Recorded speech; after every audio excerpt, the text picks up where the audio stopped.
I still remember the sound of the cash register drawer opening. It was metallic, dry, and always made me blink by reflex. That sound marked a time in my life when I felt trapped in an endless cycle, taking payments, folding clothes, smiling, out of politeness, and going home with aching feet and a silent soul. But at that counter, between hangers and discount tags, something inside me began to stir, and no one noticed. Not even me. It wasn't on a bright morning that everything changed. It was on a tired night, after a double shift, when I looked at myself in the break room mirror and realized there was no trace of me there. It was as if I had become just a uniform, just another item in someone else's stockroom. And in that emptiness, I started imagining what it would be like to build something with my own identity. Something no one could take away or replace. I wasn't born knowing what I wanted. I only knew what I didn't want anymore. I didn't want to spend my whole life clocking in to make other people's dreams come true. And that wasn't rebellion. It was awakening.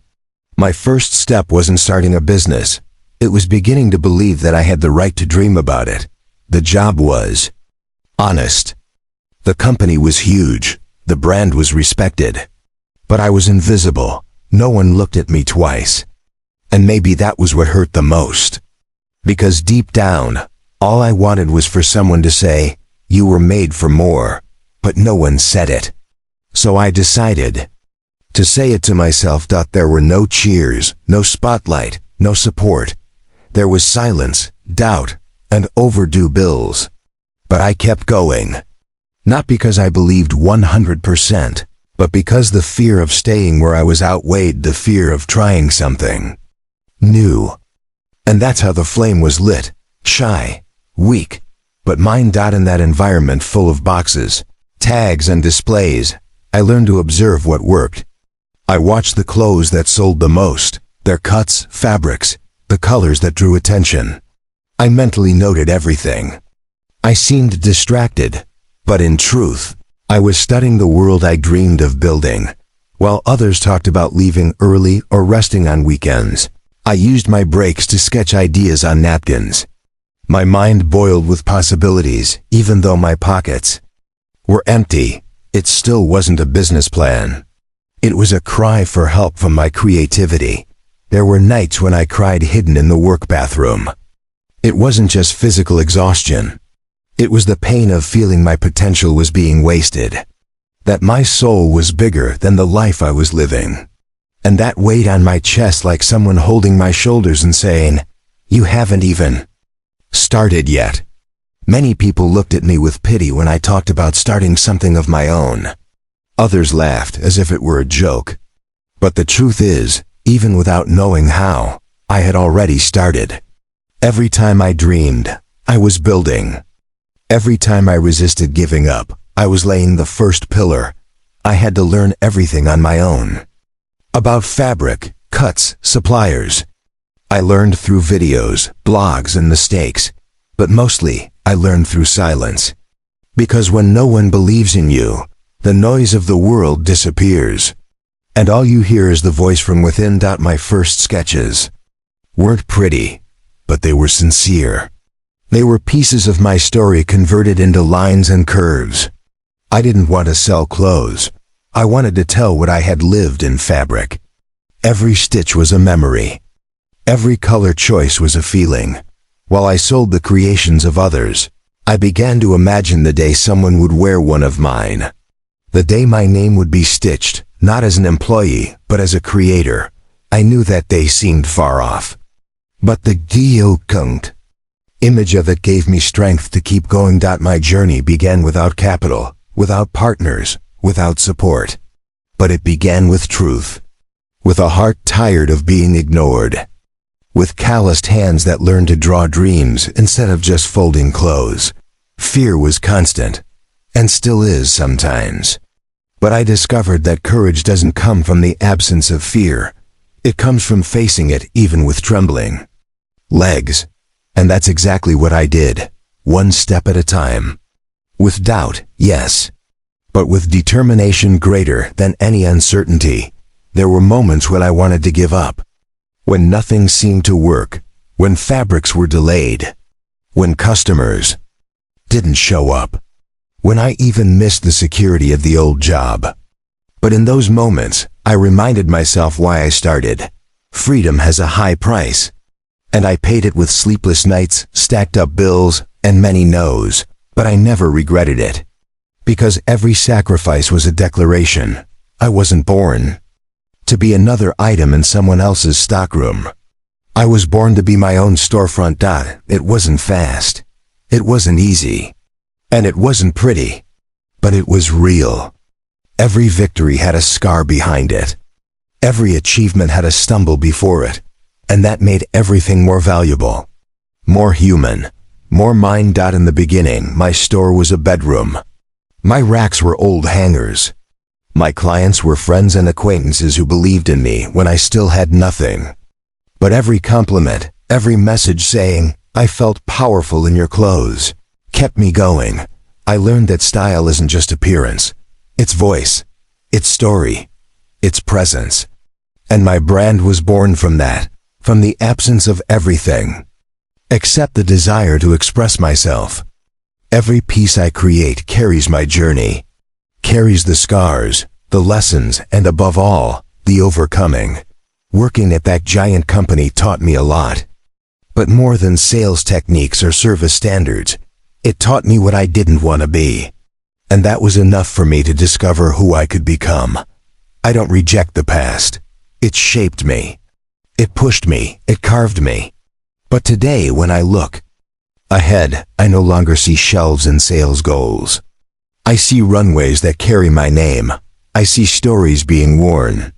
And that, to me, is the greatest prize. Every beginning is lonely. But over time, I learned that true success isn't about numbers. It's about impact. And knowing that my creations make other women feel strong, authentic, and beautiful. That's worth more than any revenue. Today, I still walk into stores of that big brand, not with resentment, but with respect. Because I know that's where it all began.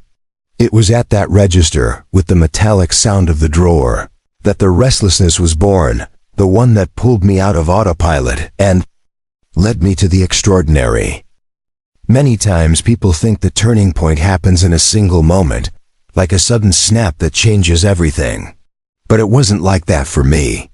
The transformation happened gradually, in the details, in the margins of the routine. It was in the moment I started treating my dreams with the same seriousness I treated my job at that store. It was when I stopped asking for permission to be who I wanted to be. The mornings when I woke up before the sun to study pattern making. The nights when I fell asleep with fabric in my arms, like it was a pillow. All of that was shaping the woman I would become.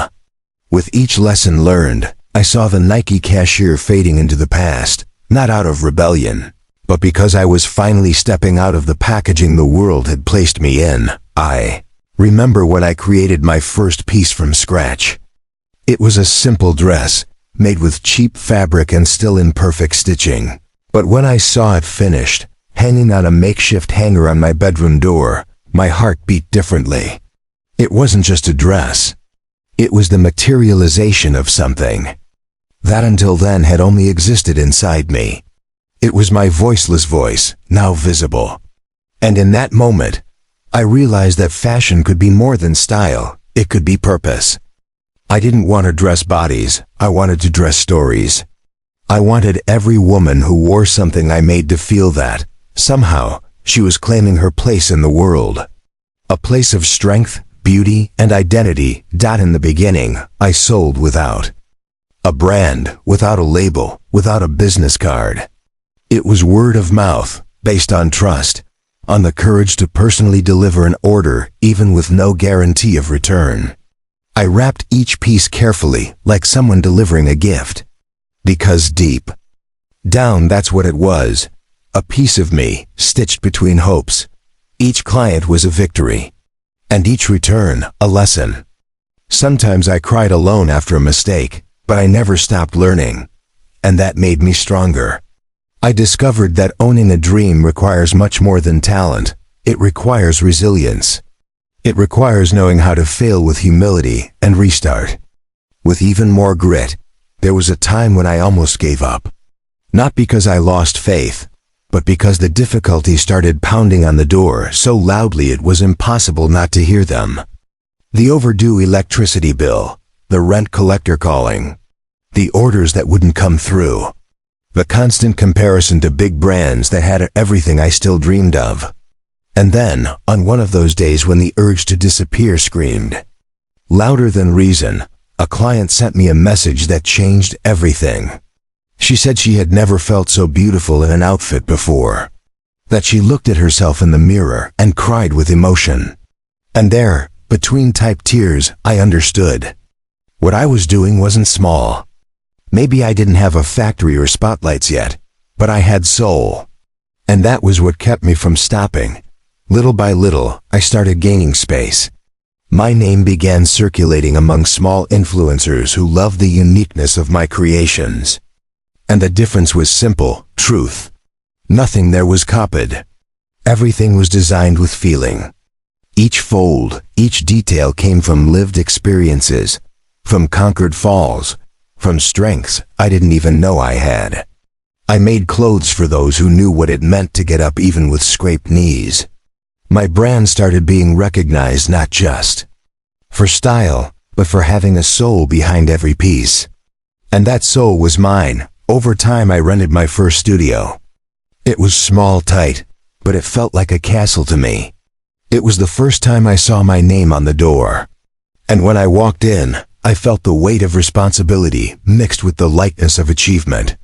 It was there that I understood success isn't about reaching the top. It's about not stopping the climb. It wasn't about money, it was about purpose. And even with all the limitations, I made a point to keep each customer a priority. I wanted every woman who bought from me to feel that she was investing in herself, not just in a garment. Today, I look back and see that Nike Cashier as a symbol of where it all started, but also as a reminder that I don't belong on shelves. My mission has always been greater than organizing hangars. It was about reorganizing the world my way. And even though the path has been long, full of curves, stones, and sleepless nights, I never regretted it. Because every scar became embroidery. Every tear, a firm stitch. And every fall, the exact pattern I needed to become who I am. People often ask when everything started going right. But the truth is, nothing ever went right easily. Every step required strength. Every achievement came with a price. I didn't wake up one day and become an entrepreneur. I had to silence. Every single day, that voice that said, "You weren't born for this." Because the greatest enemy in my journey was never the competition, the lack of resources, or the criticism. It was doubt. And overcoming doubt takes more strength than building any business. It was through facing that internal battle that I discovered true victory happens in the invisible, when no one is watching, when all you have is faith. Nike taught me about goals, about discipline, about how the market demands results. But what it didn't teach me, I learned the hard way. I learned to negotiate with suppliers, to deal with demanding clients, to create a marketing plan from scratch, to understand the weight of a return, the impact of a poor choice. I learned, above all, that a company is made of people, and that dressing someone is much more than providing fabric. It's about giving courage, presence, identity. I wasn't making clothes, I was sketching self-esteem. And that became my signature. There was a day when a big store wanted to resell my pieces. It was an opportunity. But along with it came a proposal that would strip away my name, my creative control, and turn my story into someone else's profit. They told me it was the cost of growth, but I said no. Because I didn't start this to be swallowed by a system that had already overlooked me. I started because I wanted freedom. And freedom sometimes means saying no to something big in order to protect something true. That day, I understood my company needed to grow on my terms. In my time, with my essence, social media became the second ground I stepped on. I started sharing behind the scenes, showing my routine, speaking with honesty, not as a cold, calculated brand, but as someone building something with her own hands. People didn't just connect with the clothes, they connected with me, with the vulnerability, with the truth in my eyes, with the transparency of the struggles. That's when I discovered the value of authenticity as a bridge between what I do and who follows me. There was one night when I received a message from a teenage girl saying she wore my clothes in secret, hiding them from her mother because she wanted to feel like the woman she dreamed of becoming. She said that when she wore my piece, she felt courage. She cried while writing, and I cried reading it, because I realized that, unintentionally, I was creating something much greater than fashion. I was awakening a sleeping identity in other women. I was lending, for a moment, my strength to those who had not yet discovered their own. And that is perhaps the greatest beauty of what I've built. Even after gaining some visibility, I kept being underestimated. Many looked at my face and still saw the girl at the register. They thought my success was luck, a passing trend, or a result of charisma. No one saw the sleepless nights, the existential crises, the hidden mistakes, the guarded doubts. And that's okay. I didn't need the world to recognize me. I just needed to keep recognizing myself and what I was doing. And that never failed me. As I grew, I had to hire people. The responsibility grew. I was no longer just the owner of a dream. I was the foundation for families, for stories that now depended on the strength of my leadership. And that's when I understood the real meaning of entrepreneurship. It's not about having an idea and making money. It's about sustaining promises, delivering hope with deadlines, failing and still being strong enough not to pass the blame, leading even on the days when you want to hide. Every campaign I launched was a piece of my story retold in new colors. Every collection was an emotional chapter. I never created based on trends. I created on instinct, inspired by the silences I endured, the no's I received, the fears I overcame. And without realizing it, I began building a brand that didn't just sell pieces, it sold feeling. My mission became greater than profit. I wanted to leave a legacy. Some magazines started to notice. They invited me for interviews. And they all asked the same question. How did you go from being a cashier at Nike to this? I always replied, the answer is right there. I stepped out of the box. Because many people live inside invisible boxes, of fear, of comparison, of other people's expectations. I chose to leave. I chose to be different. I chose to try.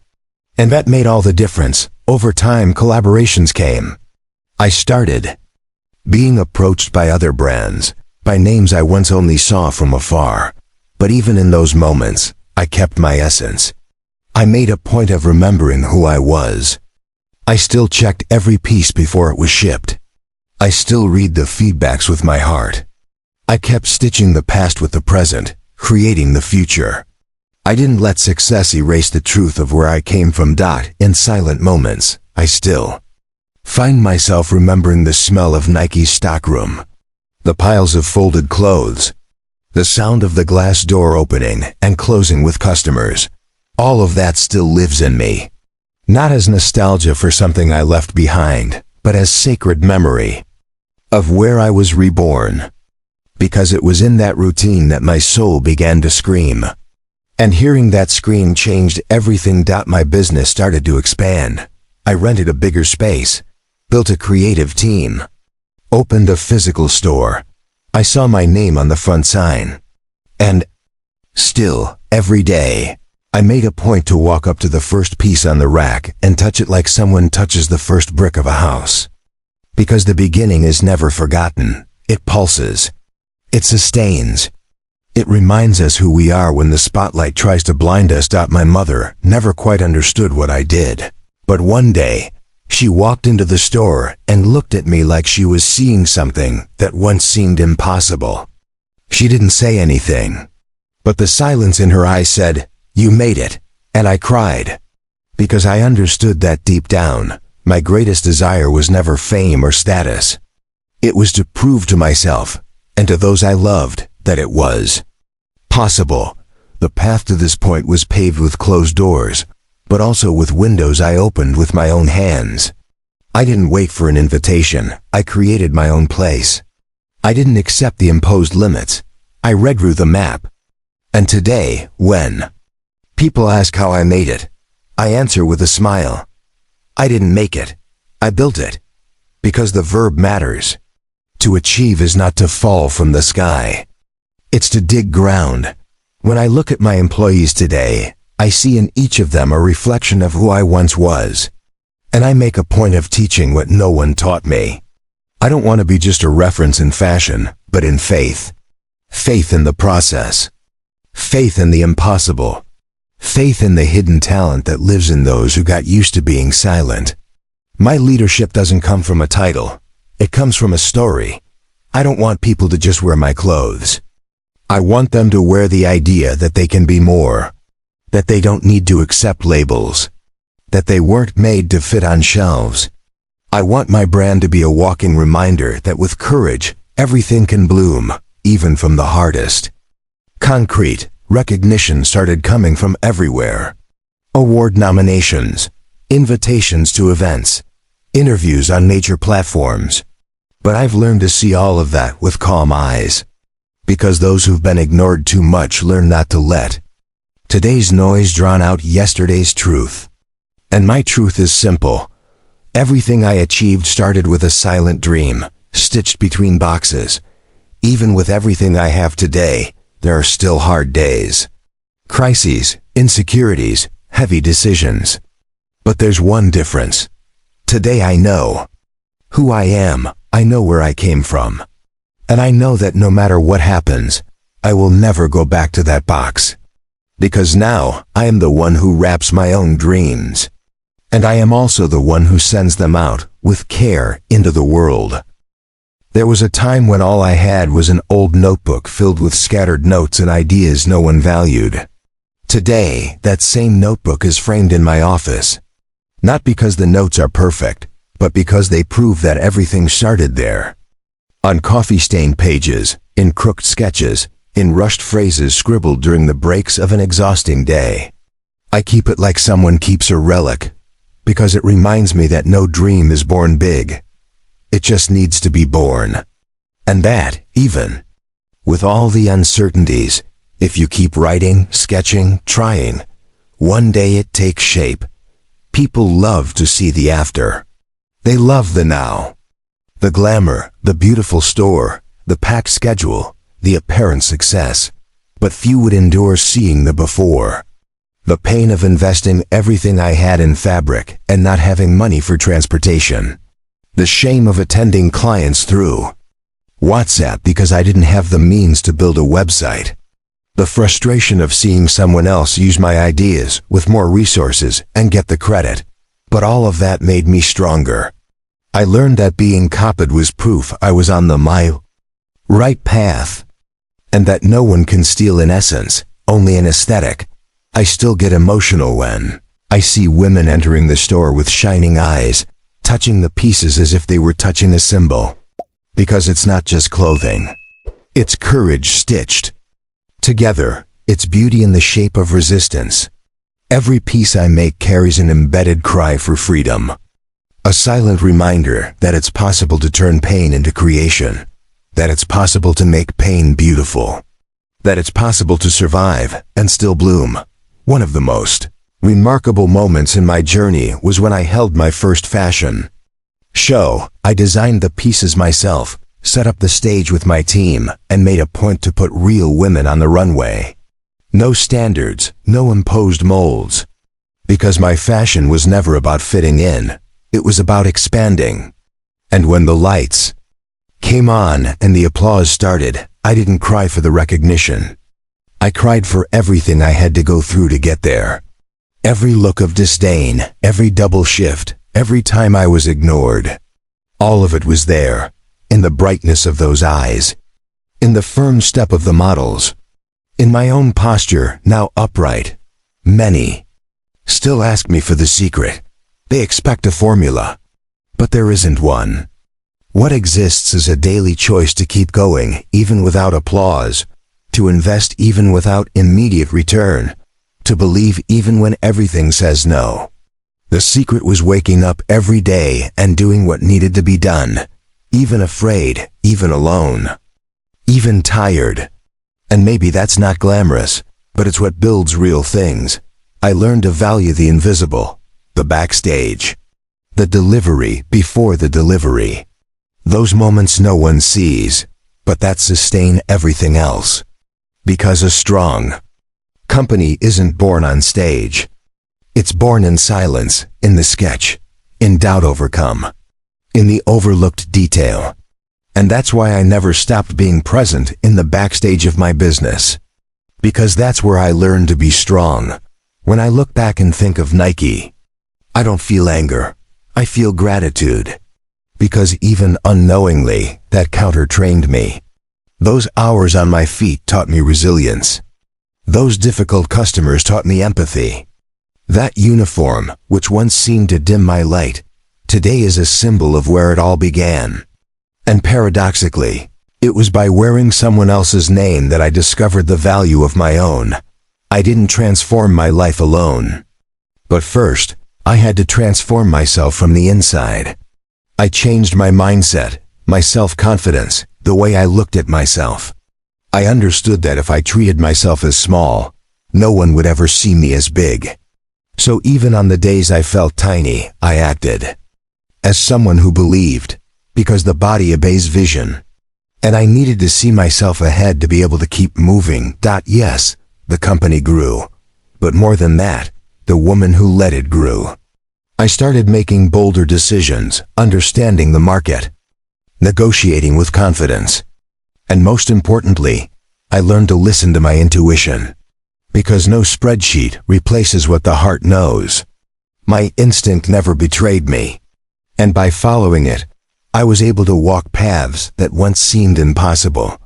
There were campaigns that failed, products that didn't sell, strategies that didn't work, but I never hid that. I shared it with my audience. I owned it. I learned.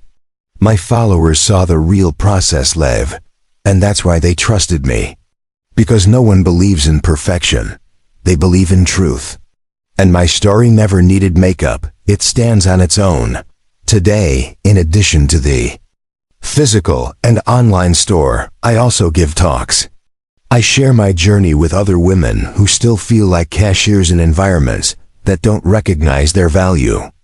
And every time I step on stage, I take a deep breath before starting. Because I know that, in that moment, I'm not just telling a story, I'm giving permission. I'm saying with my body standing there, you can too. I made sure my company had a soul. And for that reason, all the employees are treated as real collaborators. They know their voices matter, that their ideas count. Because I was invisible for too long. And I promised myself that if one day I had power, I'd make it a point to shine a light on others. Today, I lead with empathy. And that changes everything. When the workday ends, sometimes I sit alone in the store, lights off, sitting at the counter that once symbolized my prison. And I think about everything I've lived through, how far I've come, how much farther I still want to go. Because even though I've accomplished a lot, my greatest desire is to keep going, to keep growing, learning, helping, being. I don't want to just be a brand. I want to be a message. I created social projects, stitched donations, formed partnerships with NGOs. And I did all that because I know what it's like to not have. I know what it's like to need and not be seen. I know what it's like to ask for help with your eyes and be ignored. That's why I make a point of giving back, of returning, because success is only real when it's collective. When it reaches beyond yourself. My days today are full, yes, but they're full of purpose. I no longer wake up with a weight on my chest. I wake up thirsty to do better, to create more, to innovate, because my brand wasn't born to follow trends. It was born to create possibilities. And that's what drives me every day, knowing I'm leaving a more illuminated path for those who come after me. There's still so much I want to achieve. I want to take my brand abroad. I want to see my creations walking on runways in other continents. But I'm not in a rush. Because, unlike before, now I know that the process matters just as much as the destination. And each step carries beauty, strength, and learning. There's no such thing as a small step when you climb with awareness. Sometimes I think about the girl I used to be. Tired, discouraged, too quiet. And if I could tell her something, it would be, you're not broken. You're just under construction. And maybe that's what I want to say to anyone listening to me today. That it doesn't matter where you start. What matters is the decision to move forward. And most of all, not to stop. Today, when I walk between the racks in my studio, I feel as if each piece is looking back at me. Not as products, but as chapters of my journey. I see the days I cried on the cold stockroom floor, the nights I sewed in the dim light with heavy eyes, the moments when fear almost convinced me to stop. And still, each fabric whispers to me, you made it. Not because you reached the top, but because you refused to live at the bottom. And that, in itself, is already a revolution. Looking back, I realized that what once seemed like the end was only the beginning. That the Nike counter, which once symbolized limitations, was actually the platform that pushed me toward everything I achieved. And that's why, when I tell this story, I don't feel like I'm erasing my past. I feel like I'm honoring my roots. Because the truth is, I never hated that place. I just didn't belong there anymore. And recognizing that was the first step to building my own space in the world. Not every day is perfect. There are still hard decisions, ethical dilemmas, pressure, competition, inner doubts. But there's a huge difference between carrying those battles with a badge of submission or with the certainty that you're living your purpose. Today, I can say that I'm living my mission. And even when everything feels hard, there's peace inside me. Because I know I am exactly where I'm supposed to be. Many times, what stops us from starting is thinking we need a lot. But all I had was a little, and that little was enough. Because what moves a story forward isn't resources, it's the decision. The decision not to accept less than you know you can be. The decision to take a step even with no ground beneath you. The decision to keep the fire lit, even when the world tries to put it out. My brand grew. But more than that, I grew on the inside. I learned not to compare myself, to respect my limits, to understand that everyone has their own timing. And that true light doesn't blind, it illuminates. Today I make a point of using my story as a beacon. Not to be followed, but to remind other women that they too have light. Even when they're invisible. Even when they're still inside the box. I could talk about numbers, about growth, profits, reach. But this story isn't about that. It's about turning pain into art. It's about proving that a woman's place is wherever she wants it to be. It's about saying, with my life, what the world tried to silence in me for years. That I am capable. That you are capable. That we all are. Sometimes I get messages from girls who work at registers, in stockrooms, in overlooked roles, saying they feel trapped. And I always respond with the same phrase, you are not your name tag. You are what you build after it.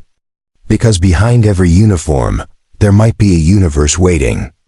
And only you can decide whether or not it will bloom. I don't need to prove anything to anyone anymore, not even to myself. Everything I do now is out of love, for the art of creating, for the pleasure of inspiring, for the desire to open a path. Because if someone had held my hand back then and said, it's going to work, maybe I would have started sooner. So today, I want to be that voice for someone. The voice that says, you can, and you will. None of this was easy. But easy was never the goal. The goal was to be true to myself.